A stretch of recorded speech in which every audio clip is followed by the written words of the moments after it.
We've been excited to explore the potential role of private community-based sponsorship groups in this project. Those sponsorship groups are typically community-based organizations that come together to privately sponsor refugees under humanitarian streams. This is different. These groups are not sponsoring any of these candidates. They don't have any legal obligation or requirement to provide any kind of support. But we recognize that these sponsorship groups are filled with volunteers who have personal interest in making their communities more welcoming and diverse. When people get involved with refugee sponsorship, they get involved because there's a need in the world that they can help. And so people have this idea that if they can respond by the goodness and kindness of their hearts, by gathering some money and some furniture and offering some tangible support once they get here and helping them with the regular things of adjusting to life in Canada, that will give them all the feels to be able to keep working in the refugee sponsorship. But what really happens is that we become friends. We become involved in their lives in a way that enriches our lives as well. Building a sense of community welcome is often especially important in small rural areas like ours, where newcomers to the area are more quickly and readily recognized.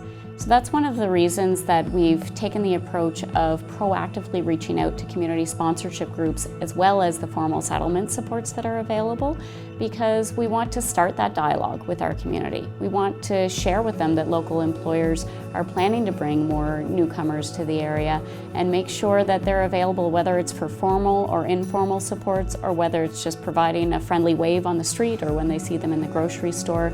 We know that there's a role to be played by community members as well, and that kind of community welcome is the type of thing that can make a real difference to a newcomer family with respect to whether they feel that this is a place that they want to make a home. So we try to look at settlement really holistically in our community. We want to make sure that we look at things like affordable housing, school registration, understanding finances, and not just for the principal applicant, but for the entire family that's coming.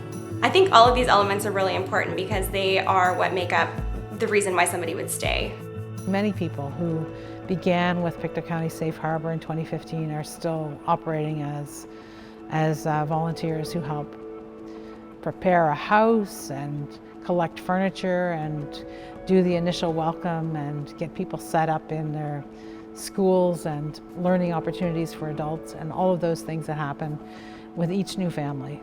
Pictou County Safe Harbor, the name stems from the idea of having a safe harbor to welcome newcomers so they can get settled and relaxed and have a sense of who they are and their safety and their freedoms that exist in Canada. Joining Safe Harbor has been an incredible experience. I would see us as a resource to say, you know, can you help me? Yes, we can. We know where to go and how to get your children involved with the library or where you can go skating or sledding or hiking. These are the things that we can help them with too.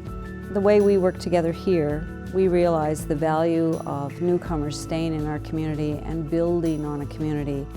And our community can only thrive if we continue to get new growth and continue to have inclusion. The community certainly has grown, and the acceptance of newcomers from a different culture, different religion, different language. If that occurs, and if we have this warmth and the welcoming and the support that we need to give to these families, we think they'll probably stay. And that's a win-win for everybody. I feel like we're on the cusp of building our community into a much more diverse and caring community. And it's a good thing.